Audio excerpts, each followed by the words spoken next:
à tous et à toutes et bienvenue dans votre émission Faut qu'on en parle sur NATV. Bonsoir Luc. Bonsoir Mylène. Et oui, tout d'abord, bonne année à tous. Aujourd'hui, on se retrouve pour parler de cette nouvelle année 2023. Comment bien commencer l'année? On vous dit tout. 2023, et oui, déjà, que nous réserve cette nouvelle année? Quelles sont les prévisions des mois à venir? À quoi devons-nous nous attendre? Maladie, Covid, moins d'incendies en Nouvelle-Aquitaine peut-être? Allons-nous être libérés de tout ça? Janvier, c'est aussi le moment des nouvelles résolutions, celles qui reviennent le plus souvent, comme par exemple arrêter de fumer, faire du sport, maigrir. Alors, comment les tenir et les réaliser? Comment ne pas se démotiver en se fixant des objectifs trop durs? Comment rester motivé tout au long de l'année? Attaquer 2023 du bon pied? Toutes les astuces, c'est dans Faut qu'on en parle. Et pour répondre à toutes nos questions sur le sujet, nous avons en plateau Corinne Meyer, qui est astrologue et qui va nous dresser un petit tableau de ce qui va se passer en 2023. Bonsoir Corinne. Oui, bonsoir Luc, merci de m'inviter. Nous avons également Christophe André, qui est coach sportif et athlète de haut niveau en voile. Bonsoir. Bonsoir à vous tous, très heureux d'être là. Et enfin, nous recevons Frédéric Martin, qui est un nutritionniste, qui va donc nous donner des précieux conseils pour éventuellement perdre du poids, peut-être après les excès de Noël. Oui, bonsoir à tous, merci beaucoup pour l'invitation. 2023, des chiffres à retenir? On vous a relevé quelques exemples. 2023, comme à chaque fois en janvier, c'est l'heure de faire le point sur nos vies et les changements que l'on veut voir. Voici donc une petite liste de résolutions que les Français prennent le 1er janvier. D'abord, il faut savoir que les résolutions prises en 2022, au moins une a été tenue quand même par 55% des Français et 62% pour les plus de 60 ans. Faire du sport régulièrement arrive en tête des bonnes intentions des Français avec 33%, un chiffre qui est quand même en baisse de 4% par rapport à 2020. Au total, c'est 37% des moins de 35 ans qui prennent cette décision. On retrouve ensuite l'envie de passer plus de temps en famille pour 26% des Français, une envie qui touche les 60 ans et plus. La résolution maigrir fait aussi beaucoup partie des recherches Google où les Français cherchent le remède miracle pour perdre du poids. Alors ne cherchez pas plus loin, si vous voulez des conseils pour perdre du poids peut-être, ou en tout cas bien manger surtout en 2023, vous êtes au bon endroit puisque dans Faut qu'on en parle, on va vous donner les astuces grâce à notre coach sportif et notre nutritionniste. Mais avant les conseils que nous réserve cette nouvelle année, Corinne, qui est astrologue, va nous aiguiller. 2020-2021, c'était le Covid. 2022, la guerre en Ukraine. Vision tragique, attentats, catastrophes climatiques. Quelle est votre vision pour 2023? La fin des malheurs peut-être? Est-ce une année de changement, Corinne? Eh bien, disons que c'est une année de recentrage sur les vraies valeurs. On va passer en 2023 parce qu'il faut tenir compte aussi de l'astrologie, il faut tenir compte de la numérologie qui nous amène sur ce nombre 7 qui est une année de ralentissement, de limitation et de patience. Donc, pour certaines personnes, elles subiront l'année 2023 comme un poids, refusant de s'adapter au renouveau. Donc, on peut aussi annoncer que c'est une période de dualité qui va provoquer des freins. Et pour d'autres, de grands changements bénéfiques, ça c'est certain. Donc, nous avons aussi une chose que dans le tarot, parce que je fais aussi du tarot, c'est la lame du chariot, qui est un chariot qui indique le choix de la bonne direction à prendre. Donc, il faut aller vers une transformation positive qui doit apporter la réalisation, l'épanouissement spirituel par la connaissance. Et donc, il faut se libérer des attaches du passé. La résistance du passé s'oppose à la conscience de l'âme et nous amène à réfléchir sur le sens de la vie, se reconnecter avec la nature, un autre regard, la protection aussi vers les animaux qui doivent bénéficier de la nature, d'espace et de liberté. La conclusion sera le triomphe des épreuves par la maîtrise et le calme. Donc on peut dire que c'est une année d'introspection pour ça. Alors, très bien, merci voilà. Corinne. En termes, par exemple, d'actualité, à quoi doit-on s'attendre? Est-ce que les prévisions, par exemple, au niveau de l'environnement sont bonnes, les avancées technologiques ou autres? Alors, là, je revenais aussi sur l'Ukraine. On avait parlé Oui. de la position. Alors, je pense qu'il y a un fort risque que la guerre continue en Ukraine. L'hiver sera très difficile, ça c'est un peu normal. Mais je perçois un compromis qui peut être trouvé par une négociation par rapport à la Russie. Il est probable que ce soit lié avec la problématique de la mer d'Azov, on va dire que la Russie, de toute façon, ne cédera pas sans rien en retour, mais en fait, ils pourraient aller vers une négociation pour obtenir, c'est lié au gaz et au pétrole qu'ils cherchent à obtenir et à contrôler. Donc voilà. Et pour le risque de menace nucléaire, je perçois que c'est juste un ressenti, mais pas une application, Quelques avancées peut-être, effectivement. Voilà. Donc, quel est le meilleur signe, par exemple, cette année 2023 ? Meilleur signe astrologique.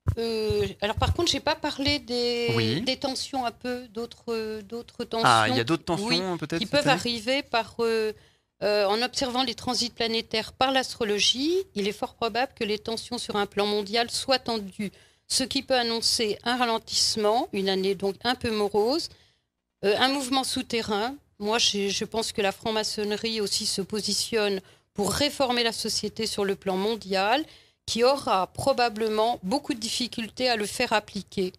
Car le maître absolu et la planète vont bousculer tout mouvement contraire. Donc un déferlement de situations vont se manifester. Donc une année 2023 qui va freiner l'économie, des grèves, des dysfonctionnements, des désaccords. Il faut éviter les investissements et attendre plutôt 2024. Donc, il y aura beaucoup de tensions quand même, et ça risque au premier trimestre. Il est conseillé durant l'année de ne pas s'attacher à ces certitudes, parce que vouloir contrôler ou dominer ou faire le pouvoir absolu engendreront des soulèvements populaires au fil des mois. Et ça, ce sera, à mon avis, par rapport au gouvernement. Donc la confiance est absente au sein du gouvernement, un remaniement s'annonce, une crise intérieure se prépare à partir du printemps et du mois de juillet.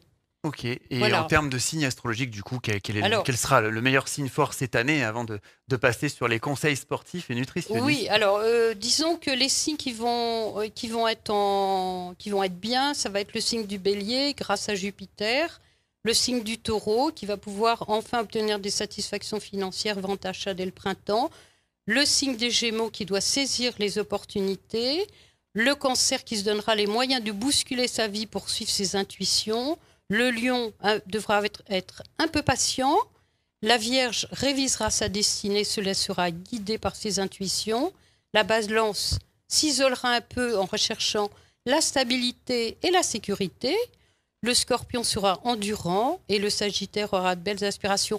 En fait, ce qu'on peut voir, c'est quand même... Il y a une belle année pour tout le monde.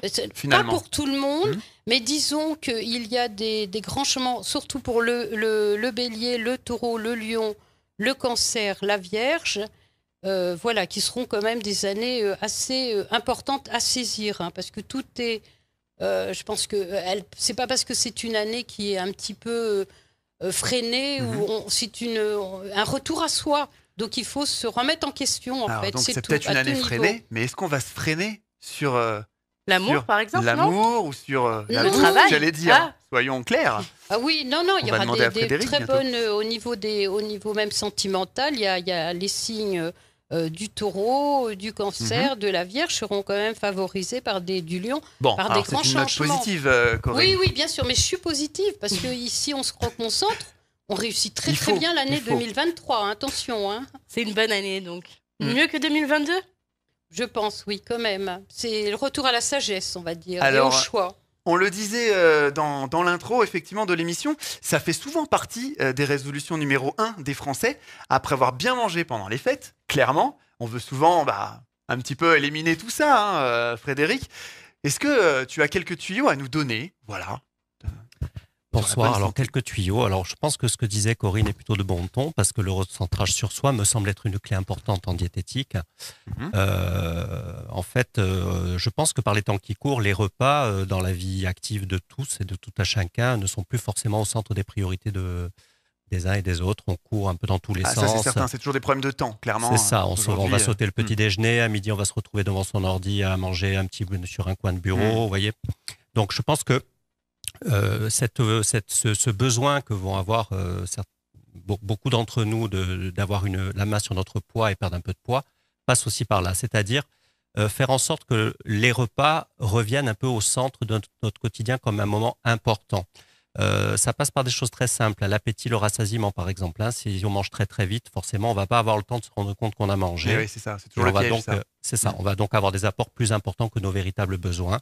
Donc, se mettre à table, prendre le temps de manger, de bien mastiquer, ce sont des choses très simples. Ne faire que manger plutôt que d'être sur des écrans, par exemple. Combien de temps on doit passer, par exemple, à table?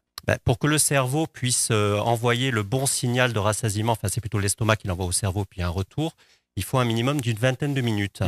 Et le rôle de la mastication au niveau de la mâchoire va jouer un rôle important aussi, puisqu'il va y avoir des sécrétions enzymatiques au niveau de la digestion, et ça va se jouer vraiment au niveau du système nerveux, en fait. Donc c'est sûr que si déjà on a les bons apports, on est plutôt pas mal. Après, bien entendu, diététicien, ça veut dire aussi équilibre alimentaire. Alors, bien entendu, la part belle aux végétaux. Les fruits et légumes sont nos amis. Il y a des grandes recommandations lancées par le PNNS. C'est quelque chose que vous partagez avec le sport? Les fruits et les légumes, c'est important? C'est fondamental. Autant l'activité physique nous permet de se forger le côté esthétique, visible, ressenti. Mais on ne peut absolument pas occulter l'alimentation. C'est notre carburant. Donc, je dirais notre santé passe déjà par l'assiette et ensuite par les baskets. Voilà. C'est ça. Mais il faut bien manger quand même. C'est fondamental. On ne peut pas. On l'a dans la pratique aussi bien de monsieur et madame tout le monde. Déjà pour sa première santé, c'est ce que l'on va manger. Et ensuite, si l'on veut performer, si l'on veut progresser, s'adapter à nos contraintes professionnelles ou souhaiter modifier notre physiologie, il va bien évidemment falloir mettre l'accent sur l'activité physique de façon un peu plus précise. Point de vue alimentaire, si on veut perdre du poids en début d'année, est-ce qu'il faut se fixer un objectif à atteindre rapidement pour rester motivé? Ou plutôt sur du long terme? Même si c'est plus dur mentalement, c'est peut-être le mieux, je ne sais pas. Alors, je vais vous faire une réponse plutôt un peu scientifique, puisqu'en fait, les dernières données que nous avons mettent en lumière le fait que les régimes un peu draconiens, hypocaloriques, ou même toutes les tendances comme le régime cétogène, ou même la diète prolongée, ont des effets à court terme, c'est-à-dire que la personne qui va tenter ça va être hyper satisfaite au démarrage, perte de poids rapide. L'inconvénient, c'est que les conséquences sont quand même un peu lourdes derrière, parce qu'en fait, on observe une fonte musculaire au cours de ce type d'épisode. Et qui dit fonte musculaire dit diminution. Vous savez, le corps, c'est un petit peu comme une voiture avec un régime de moteur. Donc, fonte musculaire égale diminution de notre régime, de nos métabolismes. Et plus les métabolismes diminuent, plus avec les années, c'est difficile de vouloir perdre du poids quand l'occasion se fait sentir. Donc, moi, je serais plutôt partisan de dire manger de tout avec plaisir et avec modération, en mettant l'accent sur l'activité physique, sur la baisse de la sédentarité, les temps d'écran, par exemple. Ça, c'est pas simple dans notre société aujourd'hui, tout ça. Exactement. Clairement, on passe de plus en plus de temps assis. En fait, le travail est 100% sur les écrans, sur certains métiers. Oui, maintenant, on recommande toutes les 2 heures, quitte à mettre une sonnerie sur notre téléphone, de se lever, de faire quelques étirements, quelques pas, et puis de venir se rasseoir pour rompre la sédentarité. C'est pas forcément nécessaire de faire des compétitions tous les jours dans des sports intensifs. Ça passe aussi par des petites choses comme ça. Quand on parle résolution en sport aussi, c'est quoi comme objectif qu'il faut se fixer? Pas trop dur? Pas du sport tous les jours, j'imagine? Alors, la clé, en fait, c'est de trouver du temps pour le faire. Et c'est ce qu'il y a c'est la clé. À partir du moment où on a réussi individuellement à trouver dans nos journées, dans nos semaines, un temps dédié pour s'occuper, prendre soin de soi, déjà c'est 80% de la réussite, elle est là. Parce que dans ce temps dédié, que l'on va prendre pour aller faire une partie de tennis avec des copains, ou juste aller marcher au bord de la plage, faire une balade en vélo, mais voilà, se donner ce temps-là pour soi, on a déjà fait plus de la moitié du travail, parce qu'à l'intérieur de ce temps-là, ensuite, on va intégrer, ce qui est la deuxième étape, la notion de plaisir. C'est fondamental. Alors l'activité physique, il faut que, bien évidemment, elle soit orchestrée dans notre planning hebdomadaire. Mais il faut se caler des rendez-vous dans le planning, important, par exemple? Parce que sans rendez-vous, il n'y a pas de repère. Donc sans repère, on ne sait pas où on doit aller. Et si on y va, on ne sait pas si on y est arrivé. Donc il faut se donner des repères, comme qu'on va prendre le temps de prendre un rendez-vous chez le coiffeur, de prendre un rendez-vous pour aller rencontrer des amis ou faire une sortie au cinéma, au théâtre. Il faut prendre ses rendez-vous pour soi et voilà, se dire cette année, s'il y a des bonnes résolutions en 2023, c'est trouver dans son emploi du temps un temps dédié à de l'activité physique, quelle qu'elle soit. Et ensuite, cette activité, elle doit être ludique, ça doit être du plaisir. Et une fois qu'on a ces deux paramètres-là, tout est possible. Donc sans excès peut-être non plus? Non, je crois qu'il faut être, comme vous le disiez Corinne, ça va être 2023, ça sera une année d'introspection, de retour sur soi. Et le meilleur indicateur, c'est ce que Frédéric disait aussi avec l'alimentation, le système digestif renvoie des informations au cerveau, il faut s'écouter. Mais s'écouter dans le sens noble du terme. C'est-à-dire que souvent on se dit « Oh là, je suis tendu, j'ai eu des tensions au travail, j'ai envie de me défouler. » Écoutons ça. Ensuite, mettons en place une activité qui, elle, sera bénéfique pour nous. On va pouvoir se défouler, prendre du plaisir à aller marcher dans la nature, faire une activité sportive avec des amis. Quelque chose de plaisant, voilà, c'est ça. C'est fondamental. Sous la contrainte, c'est comme l'alimentation, comme disait Frédéric, on peut, sous la contrainte, faire certains efforts. Mais ça ne tient pas, en fait. Mais il y a le mot contrainte. On se démotive. Il y a le mot effort et ça ne tient pas dans le temps. Il faut trouver du plaisir, même dans l'assiette, il faut trouver du plaisir. Il faut le faire intelligemment, mais il ne faut pas oublier la notion de plaisir. S'il n'y a pas cette notion de plaisir, il n'y aura pas ça sera donc c'est l'argument numéro 1 pour ne pas se démotiver finalement. Bien manger et faire des activités physiques qui nous plaisent. Et l'harmonie en soi, puis aimer son corps, prendre soin de son corps. Je crois qu'on a oublié ça, le passage on a un corps, il faut l'écouter, il faut le soigner, il faut le chérir. Alors que ce soit l'écouter mentalement, l'écouter... Enfin, le mental, je pense qu'il faut le laisser tomber, parce que souvent, le mental, lui... Oui, mais tout est lié, physiquement. Mais c'est plutôt d'être dans l'instant présent, et puis surtout, je pense que c'est complètement de se reconnecter avec ce qu'on est, parce qu'on s'est oublié avec l'informatique. Les gens s'oublient, ils ne sont plus ça, c'est possible, ils sont lobotomisés, clairement. Aujourd'hui, on peut parler. Sur le mental, je me demandais si les résolutions, si on les tenait pas grâce au mental. Du coup, Corinne avait l'air de dire non. Moi, je répondrai pas d'une façon formelle parce que c'est à chacun de faire son choix. Mais je pense que le mental, parfois, a tendance à diriger ou à agiter l'esprit. En fait, pour trouver sa voie, son identité, c'est souvent dans le calme et dans la sérénité que les choses viennent, parce qu'on a oublié de regarder ce qu'il y a autour de nous. Donc le mental, lui, il va se demander à chaque fois, tiens, il y a ça, là, pourquoi, comment, etc. Il va chercher une définition, alors que si on se laisse aller au repos, on obtient une grande satisfaction et là, c'est vraiment de la joie et du bonheur, je pense. Christophe, en sport, c'est important le mental? Tout passe le mental, parce que c'est le mental qui va organiser notre activité, notre motricité, le fait de bouger, le fait d'aller marcher, de vouloir courir, de décider qu'on allait forcer pour gravir telle montagne ou nager telle distance. Et c'est la clé. Moi, ancien sportif de haut niveau en voile, j'étais en équipe de France, j'ai fait voilà. Et on s'aperçoit que ça soit à haut niveau dans la pratique, où il va falloir donner le meilleur de soi, que dans le mental, on en a besoin également aussi au quotidien, dans le fait de se dire c'est dimanche, j'ai décidé d'aller marcher dans l'eau avec un groupe d'amis, il fait froid, mais j'ai décidé de le faire. C'est le mental, bien évidemment. Il faut arriver à intégrer la décision. Oui. Compliqué, ouais. En nourriture aussi, tenir son régime, c'est du mental. En tout cas, c'est ce que j'entends en consultation toute la journée, les patients et les patientes qui me disent « je manque de volonté ». Alors, on essaie de pratiquer ce que l'on appelle de l'entretien motivationnel. Hein, c'est des approches, peut-être avec des suggestions de plats sympathiques. Par exemple, après, il est vrai que par les temps qui courent, avec l'abondance de la nourriture des rues, la junk food qui est très facile à se procurer, il y a une évolution dans les habitudes qui doit être un peu redressée. Donc, on travaille beaucoup sur les motivations, changement d'habitudes alimentaires. Donc en fait, ce qu'on fait, c'est qu'on connecte plutôt la personne à ses vraies valeurs. Qu'est-ce qui est important pour elle? En quoi la démarche est importante pour elle de venir voir un diététicien pour prendre soin d'elle? Qu'est-ce il peut y avoir? On peut poser des questions du style: quels sont les avantages que vous retireriez de faire un changement dans votre alimentation? quels sont les inconvénients à ne rien changer. Voilà, donc en discutant comme ça, on révèle le potentiel et la motivation de la personne.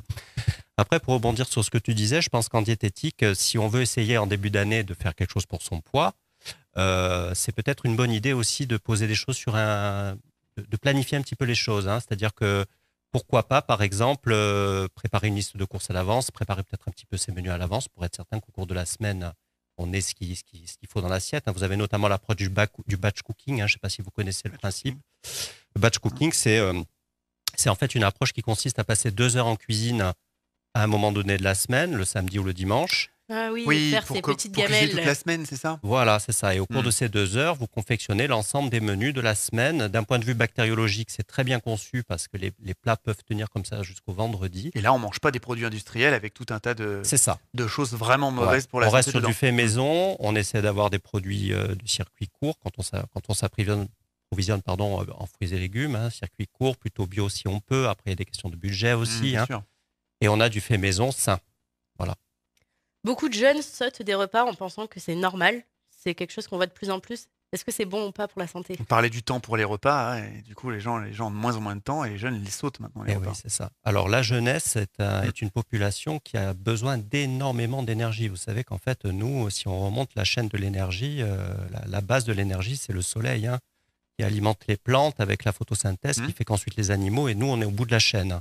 Donc, tout ça n'est que de l'énergie, en fait. Et un jeune, quand il a 20-25 ans, il a besoin d'énormément d'énergie.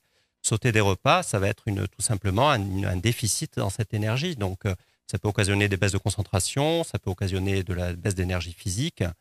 Et puis, pourquoi pas un jeune sportif qui voudrait avoir une masse musculaire un petit peu plus développée, une impossibilité de le faire. Oui, clairement. Ouais. Le bon duo, finalement, cette année, c'est de bien manger et de faire du sport pour entretenir sa forme. Christophe? Ouais, ça reste primordial toujours un couple parfait, l'alimentation, l'activité physique, bien évidemment. Et il faut, je pense, le mettre tout ça, c'est encore une fois l'aborder. On parlait du mental pour se motiver, pour pouvoir le faire. Il faut vraiment définir l'alimentation et l'activité physique comme quelque chose de plaisant, quelque chose qui va nous faire du bien.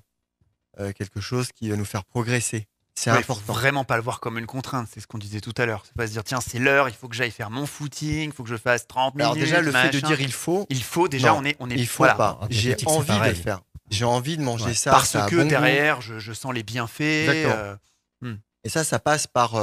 il y a plusieurs façons de l'aborder. Déjà, soit on le fait de façon intuitive, soit on va être beaucoup plus formel, et on peut, de façon basique dans un premier temps, soit l'écrire. Dire, tiens, comme tu disais, Frédéric, programmer ses repas pour l'ensemble de la semaine, de la même façon, on peut les programmer soit par écrit. Dire, voilà, le dimanche, je vais faire ça, je vais manger ça, ça me fait plaisir. Le dimanche prochain, j'ai une sortie vélo avec les copains. Je peux programmer et mettre qu'une connotation de plaisir. Et une fois qu'on sera dans cette activité plaisir, on mettra instinctivement une intensité. Si on programme une jolie marche dans un bel endroit, plutôt que de marcher que 15 minutes autour d'un stade, l'endroit est super joli, on sera parti pour une balade d'1h30. Et sans s'en rendre compte au final. Parce qu'on aura intégré du plaisir, quelque chose qui nous donne envie de le faire. C'est très important d'être dans la notion de positif. On voit bien clairement que le sport et la nutrition, c'est lié. Il faut avoir le plaisir de bien manger, le plaisir de faire des activités sportives. On a la même philosophie de notre côté. Après, un grand principe d'équilibre alimentaire, mais là, je ne vais rien apprendre à personne, c'est qu'on va essayer de découper notre assiette en 3 parties, avec, tant que faire se peut, moitié de notre repas sous forme de légumes, un apport en protéines animales ou végétales, et on va dire, suivant la morphologie, l'âge, le féculent en complément, les 3 entités. Bon, une fois qu'on a ces éléments-là, on fait du mieux qu'on peut. En nutrition, c'est un petit peu pareil. Si on prend le temps de s'attabler et si on prend le temps de déguster son plat, si on prend le temps de l'observer, pourquoi pas le porter à ses narines avant de le mettre en bouche. Ça procure du plaisir, ça. Bien entendu. Les odeurs, la vue. C'est ça. Et donc, à partir de là, on n'a pas besoin d'aller sur des quantités extrêmement importantes. L'approche des régimes a démontré vraiment ses méfaits. Vraiment, le régime amaigrissant a montré ses méfaits. Ça provoque ce qu'on appelle de la restriction cognitive, c'est-à-dire que ça entraîne le patient dans un phénomène de « je dois pas, il faut absolument il ne faut absolument pas que. Le chocolat, ça fait grossir, le pain, ça fait grossir, des espèces de croyances comme ça qui se. Donc forcément, ça peut pas tenir. Non, c'est une lutte. C'est une lutte. Sport, la nutrition. Et la lutte, c'est comme un jeu de tir à la corde. Au bout d'un moment, l'équipe la plus forte gagne, forcément. Il y a le jeûne intermittent aussi qui se développe pas mal. C'est bon, enfin, ça n'a pas l'air bon du coup. Il semblerait que non. On va dire que c'est très en vogue. Oui. Alors, il y a plusieurs approches possibles. Il y a les personnes qui vont manger pendant 8 heures et puis s'abstenir ensuite tout le reste du temps jusqu'aux 24 heures. Il y a ceux qui vont faire un jour sur 2. Il y a ceux qui vont faire une semaine sur 2. Là, je pense que si on a cette conviction, elle est totalement respectable, mais il faut qu'elle soit accompagnée. Après, je pense que le diététicien est plutôt bien placé pour le faire parce qu'il y a des apports conseillés, notamment en protéines, en vitamines, en minéraux. Le risque, c'est de faire des carences. Et puis, on a toujours sur toile de fond, cette fameuse fonte musculaire qui est très problématique. On a comme ça des personnes qui tentent des régimes de toutes sortes toute leur vie et qui arrivent à la ménopause, terrain hormonal, prise de poids, etc. et qui n'arrivent plus à perdre un gramme à cause de l'histoire du poids, des tentatives de régime. Donc c'est un régime qu'on a pu faire à 25 ans qui va nous causer des problèmes à 50 ans. Qui fait ralentir le moteur de notre voiture. Et une voiture qui tourne moins vite, si on met autant d'essence dans le réservoir, forcément on stocke. Vous voyez, d'autres types de régimes, puisqu'on parle de carence, il peut y avoir des régimes un peu végétariens, flexitariens, voire véganes. C'est bien, c'est pas bien, on doit s'y mettre. C'est dans l'air du temps, c'est plutôt une bonne approche pour la préservation de la planète, puisque la réduction de la consommation de viande, notamment les bovins et les ovins, est plutôt une bonne idée par rapport au fait que ces animaux dégagent du méthane et donc des gaz à effet de serre. Et puis ce sont des élevages qui demandent énormément d'eau, de ressources en eau. Donc, de ce point de vue-là, c'est plutôt intéressant. Après, si on regarde les choses sous un angle purement diététique, il faut être un petit peu plus prudent parce qu'au fil des mois et des années, on peut faire des carences dans certaines vitamines, comme notamment la vitamine B12. C'est très important, on peut faire des anémies. Le calcium, on peut faire de l'ostéoporose, on peut se casser un os. Enfin, c'est pas très rigolo tout ça. Le végétalisme fait partie des approches qui entraînent à long terme beaucoup de carences. Donc, c'est très respectable, mais ça mérite quand même de faire un bilan sanguin 2 fois par an, contrôler un petit peu les minéraux, les vitamines. C'est un peu comme tous les excès. Voilà, quand on pousse les choses à l'extrême, c'est pas bon. On est omnivore, on est omnivore, ça veut dire qu'on est fait pour manger de tout théoriquement. Est-ce que 2023, c'est une année faite pour maigrir avec les astres, la lune, etc. Ah oui. Qu'est-ce qui nous attend en 2023 ?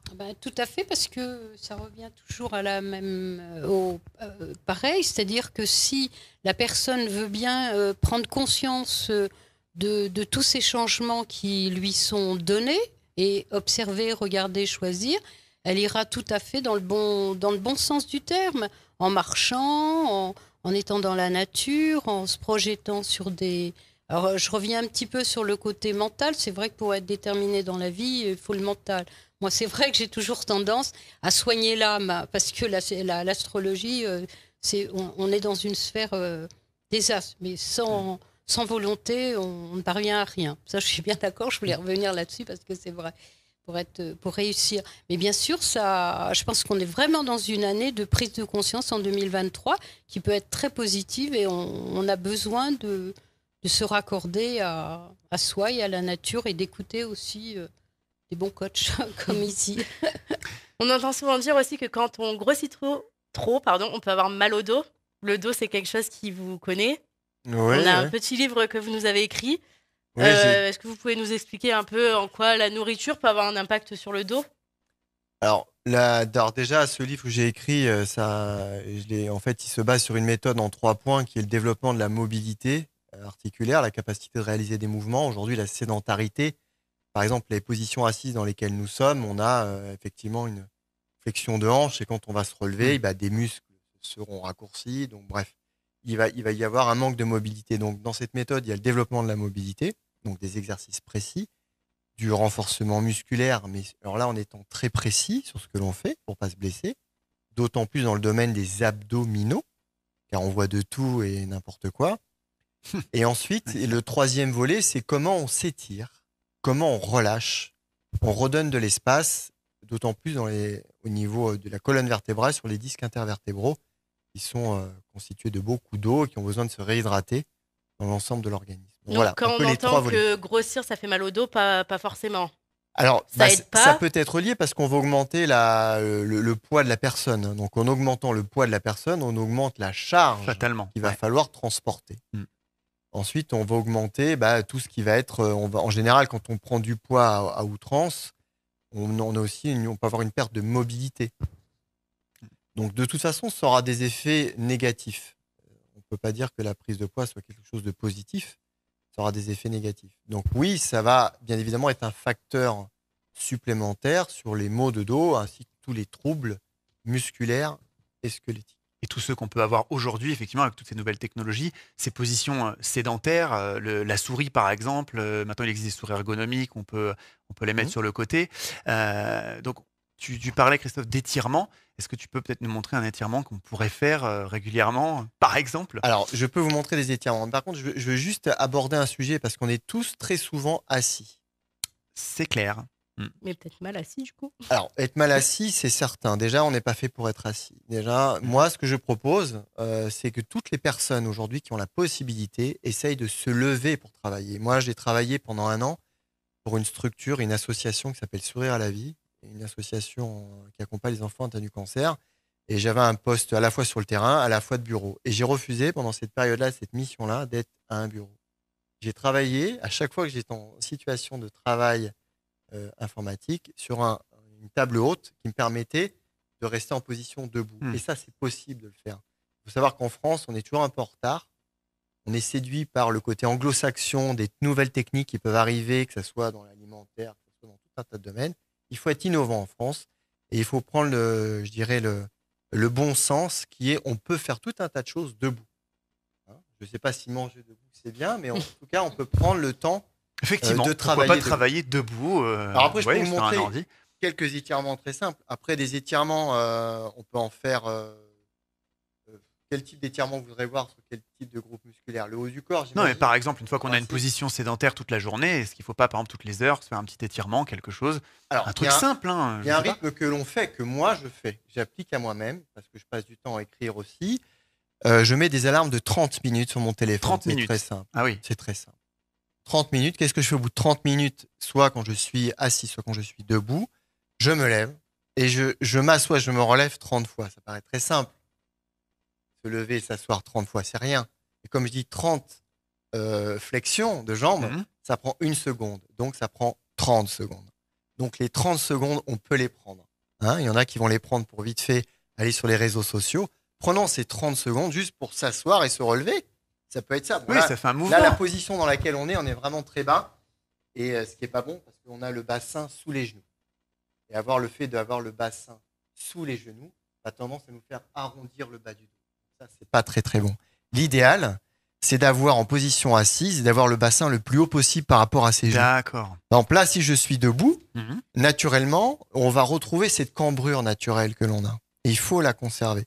Et vous allez constater que si vous allez descendre le bassin petit à petit, qu'est-ce qui va se passer? Je vais arrondir le bas de mon dos. Oui, clairement. Donc, des bonnes positions assises déjà nécessitent d'avoir le bassin le plus haut possible. Donc, vous pourriez avoir un tabouret haut où vous êtes en demi-flexion, ça serait parfait.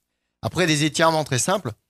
Bon, là, je peux vous montrer des étirements. Par exemple, on parlait de la souris. Vous évoquiez, Luc, la souris. Oui. Alors, j'ai été obligé de lâcher le micro. Alors, j'improvise. Ouais. Ah ouais, c'est pas mal. Je m'adapte. Voilà. Adaptation. Il y a un exercice très simple qui est donc ce qui va être relâcher les avant-bras. D'accord?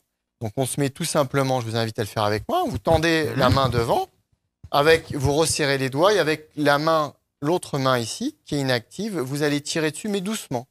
Voilà, tranquillement. Et vous sentez que ça va étirer à la fois à l'intérieur de la paume de votre main et ensuite dans l'avant-bras. Voilà, tout simplement. Tout à fait. Voilà, c'est ces petits exercices que l'on peut faire. On peut s'aider aussi avec le bord du bureau. Et après, on fait la même chose, parce que là, on a fait les doigts, mais on n'a pas fait le pouce. On a fait la même chose avec le pouce, par exemple. Oui. D'accord. Vous voyez, après, par tous les exercices des étirements au niveau des bras, etc. On fait tout un tas de mouvements. Voilà, pour donner un exemple en position assise. On peut le faire, on peut tous le faire. C'est vrai qu'en général, on ne prend pas le temps de le faire. On a tous de plus en plus de choses à faire. De manque de temps. Ouais. C'est exactement ça. Et c'est préconisé de le faire toutes les 30 minutes, même ça. Alors, pas forcément les mains, mais je dirais qu'aujourd'hui, en 30 minutes, quel que soit le métier que l'on fait, alors bien évidemment, si vous êtes chauffeur routier, si vous êtes sur les routes, si vous êtes en cours avec des élèves, Mais dans la mesure du possible, 30 minutes sur un téléphone, c'est facile. En 30 minutes, vous mettez en stand-by ce que vous faites, vous vous levez. Alors, si vous pouvez pas faire des flexions parce que vous voulez pas vous mettre, entre guillemets, en spectacle avec vos collègues, bah, vous vous levez, vous allez prendre un café, vous allez boire un grand verre d'eau. Déjà, alors vous allez me dire, oui, mais Christophe, si je bois un grand verre d'eau toutes les 30 minutes, je vais avoir envie d'aller aux toilettes. Mais c'est parfait. C'est mieux, oui. C'est parfait. Parce que l'avoir envie d'aller aux toilettes va vous obliger à vous lever et à marcher. Donc c'est très, très bien. Et à se rasseoir aussi. Exactement. Effectivement. Qui dit nutrition, on va parler plus sport. Pour parler sport, comment on fait pour perdre du poids? On se muscle en sport? C'est ça? Alors, déjà, il y a plus de 60-70% du travail, c'est l'alimentation. On va pas se mentir. J'ai dit tout à l'heure, c'est un couple. Ouais, mais c'est un manger, couple. Le levier sur le plus fort en nutrition. le levier sur ce qu'on va ingérer est fondamental. D'accord? C'est-à-dire qu'aujourd'hui, on se prive d'activité physique, on se prive également d'alimentation, on va fondre. Hein. Ça, c'est clair. Hein. On va pas se mentir. Mais par contre, si on veut, on va mettre un grand levier sur l'alimentation, mais ensuite l'activité physique en elle-même, il va falloir prendre un peu de muscle. Car c'est le muscle qui consomme de l'énergie.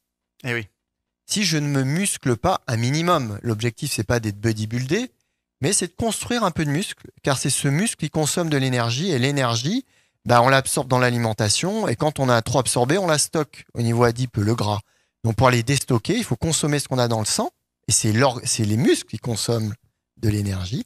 Et ensuite, éventuellement, si on est, entre guillemets, on consomme plus d'énergie que ce que l'on en a absorbé, on va la déstocker, pour faire simple, à peu près. Oui. Je simplifie beaucoup. Hein. Donc oui, il va falloir se muscler un petit peu, mais un petit peu. C'est le bon sens, d'accord? En faisant des séries, si vous voulez, des chiffres, je vais pas manipuler un poids en forçant, il faut que je sois capable de le manipuler plus d'une 30aine de fois, pour faire les choses très très simples.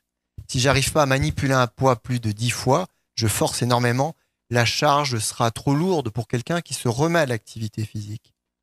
Donc il vaut mieux favoriser, si on doit être dans de la musculation, on parlait de muscles, être dans des longues répétitions, donc avec des charges moyennes, de façon à réacclimater les muscles, les tendons et les insertions des tendons sur les os, et aussi le système cardiovasculaire, etc. etc. C'est ce qu'on disait en début d'émission sur la nutrition. Souvent, on veut perdre du poids vite pour mentalement être content, on va dire. En sport, c'est pareil, il ne faut pas soulever trop vite, trop lourd. Non, je crois qu'il faut prendre son temps et incorporer la nécessité de le maintenir dans le temps. Il faut vraiment se visualiser dans du positif, dans c'est bon pour nous. Comme c'est bon de dormir. On n'a pas évoqué le sommeil, mais le sommeil est fondamental pour la récupération psychologique, pour le physiologique, pour l'assimilation des nutriments, etc., etc. Donc il faut prendre le temps de faire les choses et surtout les maintenir dans le temps. C'est très important. C'est comme se laver les dents. On va se laver les dents toute notre vie. On va pas juste aller se faire un détartrage une fois tous les 6 mois et après pas se laver les dents pendant 6 mois. L'activité physique, comme l'alimentation, c'est de l'hygiène de vie. C'est comme on se lave tous les jours. On dort tous les jours. On mange correctement tous les jours. On bouge un peu toutes les semaines ou un peu, etc. Donc c'est une habitude en fait à prendre. Et oui, mais c'est de bonnes habitudes qu'il faut reprendre, car c'est fondamental. Ouais. C'est la base. Donc, exactement. Peut-être des bonnes résolutions à prendre en ce début d'année 2023. Du plaisir souvent, voilà. Quand on est sportif, Fred, quel régime, on va dire, alimentaire est le plus fait pour nous? Alors, tout dépend des objectifs du sportif. On va dire que si on a un objectif de prise de masse, on va beaucoup jouer sur les prises en protéines, mais de façon contrôlée. Dans notre confrérie à nous, ça se calcule par gramme de protéines par kilo de poids de corps, donc c'est assez précis. On va faire la part belle aux féculents parce que c'est aussi le carburant du muscle. Donc les personnes qui veulent faire du développement musculaire, c'est ça. Et puis on va réduire énormément les apports en lipides, en matière grasse. On va tomber aux alentours des 20% par rapport à l'apport total en énergie. Après, si on a affaire à un coureur, par exemple, là l'objectif est assez différent. On va aussi jouer sur les protéines. On va être un peu moins sur les féculents, peut-être un peu plus les végétaux. Et puis on va avoir les apports en énergie rapide, les glucides simples, les sucres rapides qu'on va conseiller juste avant les épisodes de sport, comme les fruits ou les fruits secs, par exemple, les abricots secs, les bananes CG, etc. Voilà. Le sport, on peut en faire à l'extérieur. On peut éventuellement aussi en faire en salle. C'est bien, il faut le faire. Tout est bon à prendre. Je dirais que ça fait des années que je suis soit des athlètes, soit des gens qui sont en ALD, en affection longue durée, que ce soit des jeunes, des moins jeunes, etc. La priorité, ça va être de pratiquer, quelle que soit la pratique. Il y en a qui tout à l'heure en se faisant plaisir. Exactement. C'est ça le but. Il y en a qui vont aimer faire du tapis de course à la maison. Ok, le tapis de course. Il y en a qui préfèrent aller en salle de gym parce qu'ils vont discuter avec les copains, faire des connaissances, sortir de chez eux. Ok, faut prendre. Faut déjà prendre ça. Ensuite, à l'intérieur de ça, on mettra de la qualité, on mettra du rythme, on mettra des répétitions. Ça, on le fera après. Ça, c'est facile. Le plus dur, c'est d'être, quelle que soit l'activité que l'on va avoir, c'est qu'elle soit régulière, si possible hebdomadaire, sur des blocs d'1 heure, 1h30, 2 heures, pourquoi pas. Et puis, un petit peu tous les jours. Se lever, pas passer 4 heures assis sur une chaise. Ça, c'est pas bon. Toutes les 30 minutes, je me lève, je bois un grand verre d'eau, je fais quelques flexions, je marche. Je sais pas, je vais faire quelque chose, mais il faut absolument que je me décolle de ma chaise au moins toutes les 30 minutes. Est-ce que, Corinne, il y a des personnes qui sont plus faites, on va dire, sur les signes astrologiques pour faire du sport que d'autres? Alors là, c'est une question qui est un petit peu compliquée parce que c'est le thème natal qui va révéler ça. Souvent, dans tous les cas, qu'il y ait des signes ou pas, il faut s'y mettre. Non, mais les béliers sont des sportifs aussi parce qu'en général, ils sont très dynamiques, les signes de feu. Mais ça ne veut rien dire. Si c'est pour la natation, ça peut être des signes d'eau, le poisson, le cancer. Donc, en fait, c'est surtout travailler sur le thème natal qui permet de voir le potentiel et puis les performances carrément qui sont écrites. Le potentiel, il est écrit dès la naissance. Donc ça, il est tracé. D'accord. Voilà, on le voit surgir, ça. Et quels sont les types d'exercices qu'on peut faire à la maison sans se faire mal au dos et ailleurs, bien sûr? Je vais pas tout conditionner par les particularités des environnements et de chacun, mais très simplement à la maison, ça peut être déjà basique, de façon très basique, au moins marcher. Car les plus gros groupes musculaires, ce sont les jambes, ce sont pas les bras. Donc si vous faites que du ping-pong, c'est sûr que ça va pas être top. Donc l'idée, ça va être plutôt être de la marche autour de la maison, marcher tout simplement, faire du vélo. Et ensuite, après, ça peut faire des exercices qu'on appelle type des circuits training qu'on peut faire à la maison. On met un tapis de gym, on se met une petite vidéo. Alors, il y a de tout. Mais déjà, si déjà vous êtes dans une pratique, vous allez faire, par exemple, faire des flexions de jambes, vous levez, vous rasseoir. Ensuite, enchaîner avec d'autres groupes musculaires, vous faire des pompes à genoux. Ensuite, vous en faites une dizaine, par exemple. Ensuite, passer sur le dos, faire des exercices abdominaux et faire des petits circuits comme ça. Déjà, des petits circuits à la maison, tout simple. Il en existe des quantités infinies sur Internet. Bon, il y a de tout. Mais bon, bref, quand vous aurez choisi les bons exemples, mais déjà des petits circuits d'exercice à la maison, c'est déjà très très bien. Ça suffit. Et comment être sûr qu'on le fait correctement sans se faire mal? Alors l'idéal, c'est comme être sûr de bien manger ou d'être bien soigné ou de bien apprendre. Suivi par un professionnel. On va se dire la vérité. On peut tout faire soi-même. Mais maintenant, si je veux que mon carrelage soit bien posé à la maison, je le fais faire par un professionnel. Si je veux être bien soigné au niveau de mes dents, je vais voir un dentiste. Si je veux être conseillé au niveau alimentaire, je vais voir Frédéric. Oui, un diététicien, bien évidemment. Etc. Donc, je pense que l'idéal, c'est d'avoir un professionnel qui est peut-être pas obligé de vous suivre toute votre vie, parce que ça peut avoir un coût, mais tout du moins pour vous mettre sur des rails, vous donner des bons exercices, le voir une fois par semaine, une fois tous les 15 jours, le voir pendant 2-3 mois, puis une fois que vous avez une base d'exercice, vous dites, tiens, ok, j'ai bien intégré ces mouvements, maintenant je me les suis appropriés, et maintenant je vais pouvoir les répéter. Donc le coach sportif peut aider à se motiver, parce que quand on est seul pour faire des exercices à la maison, ou faire le tour du quartier, ou un peu de footing, c'est indispensable. Ça peut apporter le déclic, le petit truc. Tout à fait. Et c'est ce pourquoi, alors je l'ai été formateur de coach sportif aussi, j'ai enseigné les matières pour cette profession, et il est essentiel aujourd'hui de s'entourer, ça va vous motiver. Ça va vous donner les bons exercices à réaliser. Ça va vous donner aussi des idées nouvelles. Vous faire prendre conscience que vous êtes capable de faire des choses auxquelles vous n'auriez peut-être pas pensé. Donc ça, oui, c'est vraiment intéressant. De toute façon, quand vous vous lancez dans une activité, de se faire conseiller par un vrai professionnel, compétent, qualifié. J'insiste bien là-dessus aussi, que les gens soient qualifiés. Pour vous dire, aujourd'hui, j'ai des bonnes bases. Je vais m'appuyer là-dessus pour pouvoir ensuite continuer ma pratique. Souvent, quand on est jeune, on va dans les clubs de sport. Ils sont pas forcément formés, les entraîneurs, mais est-ce que c'est bien, est-ce que c'est correct ce qu'ils font? Alors aujourd'hui, la réglementation française, on est l'un des pays du monde qui est le plus réglementé. Donc aujourd'hui, pour chaque activité physique, vous avez un diplôme d'État, voire des diplômes fédéraux. Mais les diplômes fédéraux ne permettent pas d'enseigner contre rémunération. Ce sont les diplômes d'État qui vous permettent d'enseigner contre rémunération. Et dans toute salle de sport digne de ce nom, aujourd'hui, en France, vous avez à l'entrée de la salle de sport, les diplômes du professionnel doivent être affichés, ainsi que sa carte professionnelle, qui est un gage de conformité de ses diplômes et de capacité à exercer. Parce qu'il doit avoir un casier judiciaire vierge, il doit avoir une assurance professionnelle, etc. Donc on est sûr d'avoir affaire à un professionnel quand on va dans ces Aujourd'hui, milieux-là. si monsieur, madame, tout le monde va dans une salle de sport, vous demandez à avoir un coach sportif diplômé. Vous n'êtes peut-être pas obligé forcément de lui demander de sa carte professionnelle, mais aujourd'hui, la structure a l'obligation d'afficher son diplôme et sa carte professionnelle qui seront un gage de qualité. Et puis après, le bouche à oreille, voilà, vous pouvez discuter, faire une séance d'essai avec un coach. Il faut aussi trouver un feeling avec le coach pour avoir la sentir motivation, bien. C'est important, le plaisir. Oui, parce qu'il ne faut pas que ça soit une contrainte, comme on le dit depuis le début de Voilà, l'émission. ça doit être plaisant. Tenir toutes ces résolutions de début d'année. Alors effectivement, combien d'heures de sport il faut faire, par exemple, par semaine environ? À minima, si on veut être très pragmatique, aujourd'hui, si on arrive à se dégager au moins un créneau par semaine, c'est déjà pas mal. Un créneau de quoi? 30? 1 heure? On va dire 45 minutes, voilà, si on va être dans l'activité cardiovasculaire, si on va avoir une consommation énergétique qui nous permet solliciter entre nos réserves, etc. Une petite heure, c'est pas mal. Mais c'est vraiment le minimum du minimum. Mais se trouver ce petit repère-là.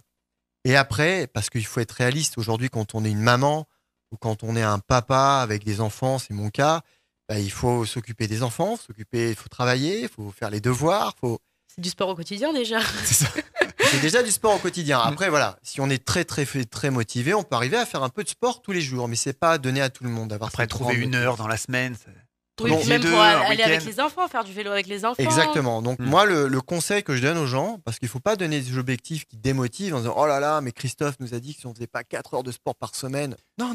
C'est ce qu'on a dit. Moi déjà, ce que je dis, c'est que si vous trouvez un créneau pour vous, une fois dans la semaine, d'1 heure, d'1 heure et demie, c'est déjà très bien. Parce que ça va vous inspirer. Ça va peut-être vous donner envie de faire un peu plus pour progresser. Donc déjà, le minima pour moi, c'est forcément un temps par semaine. Et après, si vous voulez progresser très vite, c'est sûr que si vous pratiquez 4 fois par semaine, c'est très bien. Je dirais déjà, si toute la population se mettait à faire 1 heure de sport divers. Déjà, 1 heure par semaine, ça entretiendrait tout ce qui est ostéo-articulaire, un petit peu le cardiovasculaire, ça serait déjà très bien. Et au contraire, qu'est-ce qui est trop? Au bout de combien d'heures c'est trop de sport? On en revient à ce que disait Corinne, s'écouter. Je pense que on arrive dans une année 2023 qui est peut-être sous le signe de l'écoute et de l'introspection, mais il faut s'écouter. Parfois, on va être très motivé et on va être dans les excès. Luc, tu évoquais les excès qui sont de toute façon pas bons, quels qu'ils soient. Quels que soient les domaines, les excès ne sont pas bons. Même les excès alimentaires, les excès, là, ça va être les fêtes. Des excès. Maintenant, il faut être raisonnable. Faut mettre propre pour le début d'année. On dort sur place, on boit peut-être un peu, mais on dort sur place. Oui, mais c'est ponctuel. Voilà. Les excès sportifs, on va être dans le ressenti. Et très souvent, si on doit manipuler des charges lourdes, on va éviter justement de le faire trop longtemps et d'aller chercher cette sensation de fatigue. Parce que quand on est fatigué, on perd de la vigilance. Et quand on perd de la vigilance, on est moins appliqué sur ce que l'on fait. Et donc, si on manipule quelque chose de lourd, potentiellement de dangereux, on peut se blesser. Donc, on ne va pas chercher la fatigue quand on est dans une pratique technique ou à charge lourde ou à sollicitation excessive pour l'organisme. On sent qu'on commence à être fatigué au bout de 35-40 minutes, ces sensations d'hypoglycémie, perte de vigilance. On va sur de l'activité plus douce, plus facile. Voilà. Donc, il faut équilibrer tout ça avec quelque chose de cohérent dans son assiette, Frédéric. Oui, c'est ce que j'allais dire. Justement, quand on est blessé, comment faut-il manger du coup? Par exemple. Une blessure va entraîner une surconsommation d'énergie par le corps, puisque la réparation va se mettre en place. Toutes nos petites cellules réparatrices vont se mobiliser. Donc là, pour le coup, nous parlions du jeûne tout à l'heure. Peut-être fausse bonne idée pour le jeûne, parce qu'il faut mettre du carburant, quoi. Et écoutez, c'est toujours un petit peu les mêmes principes. Ne jamais négliger les apports en protéines, qu'elles soient animales ou végétales. Et puis l'équilibre de l'alimentation de façon générale. Après, de toute façon, il faut un temps de récupération, même physique, au-delà de l'assiette, de toute façon, pour guérir. Et puis, si on est en bonne condition physique, qu'on n'a pas de problématique de santé particulière, ça se fait plutôt très bien. Là, il y a l'hiver qui arrive. Est-ce qu'il y a des aliments à manger plus que d'autres pour être en forme? Alors, les fruits et légumes de saison, c'est plutôt assez intéressant, de toute façon. Après, toujours par rapport à une préoccupation écologique, le fait de s'approvisionner sur des circuits courts, c'est plutôt aussi une bonne idée. Ce qui fait que là, en hiver, on va avoir tous les fruits. Fruits, il n'y a pas grand-chose. On a les pommes, les poires, les clémentines, les mandarines, les kiwis. Alors, les agrumes, très intéressants. Mandarines, clémentines, oranges, citron. Un petit jus de citron, par exemple, beaucoup le font le matin pour les apports en vitamine C. La vitamine C va stimuler le système immunitaire. Après, vous avez les apports en zinc aussi qui sont intéressants. Le zinc qui va également contribuer au système immunitaire. Alors, je n'ai pas toutes mes connaissances en tête non plus. Donc, le zinc. Vous avez la levure de bière, par exemple, qui est très, très riche en zinc. C'est un exemple. Et puis, vous avez aussi les protéines animales, la viande, le poisson, les œufs et la volaille qui en contiennent également. Donc, levure de bière, on en parlait, c'est quelque chose qu'on rajoute à nos repas, c'est ça, à l'intérieur, sous forme de poudre? Oui, ça peut s'incorporer, pourquoi pas même dans un produit laitier ou dans une compote, pourquoi pas, bien sûr. Ok. Oui. Et en sport, des fois, on prend des compléments alimentaires. Est-ce que c'est bon, ça, point de vue corps? Alors, moi, j'utilise l'expérience de ma vie d'athlète et de préparateur physique. Je sais que personnellement, dans ma carrière, j'ai pris 22 kilos de masse musculaire. Je n'ai jamais pris de complément alimentaire. Pour la bonne et simple raison que c'était pas dans ma philosophie et j'ai toujours convaincu, et mon expérience me l'a prouvé, et j'ai des résultats plutôt satisfaisants. J'ai tout simplement augmenté mes quantités et surtout ma fréquence. J'étais à 4 vrais repas par jour. Je mangeais un petit déjeuner. J'avais un repas du midi copieux. J'avais un repas, le 4 heures, c'était vraiment un repas très riche. Et le repas du soir, on était suivi, mais j'étais obligé d'augmenter mes volumes. Personnellement, j'ai pas dit que c'était pas bien. Je ne suis pas dans une démarche, de tout ce qui est apport, sauf pathologie, qui nécessiterait maladie particulière, ou blessure, ou qui nécessiterait un apport particulier, bien entendu. Après, ce n'est pas ma façon de voir la préparation physique, le développement de l'organisme et d'aller chercher la performance. Moi, je suis plutôt sur rendre plus qualitative l'alimentation. Et ça a fait largement ses preuves avec ma carrière, les gens avec qui j'ai travaillé dans les équipes de haut niveau. Et c'était plutôt mettre vraiment de la qualité, par contre, plutôt que des quantités excessives et des apports un peu toujours bizarres. dans les excès, il faut éviter tout ça. Ouais, je pense que la qualité de l'alimentation, on peut trouver de tout, mais à partir du moment où on fait l'effort d'aller chercher les bons aliments, d'aller chercher de la qualité. Et puis, c'est des histoires de quantité, de fréquence, de variété, beaucoup. Et pour rebondir sur ce que tu viens de dire, Christophe, je vais prendre un exemple. Là, à l'issue des fêtes de fin d'année, on se dit, ça y est, j'ai exagéré. Pendant les fêtes, j'ai mangé mon petit foie gras, etc. Bon, et je vais me mettre un peu au vert et puis je vais faire ce qu'on appelle une détox. Bon, ça, c'est très dans l'air du temps, la détox. Ah oui. C'est très dans l'air du temps. On voit beaucoup de choses dans cette mouvance-là. Il se trouve qu'en fait, je ne veux pas trop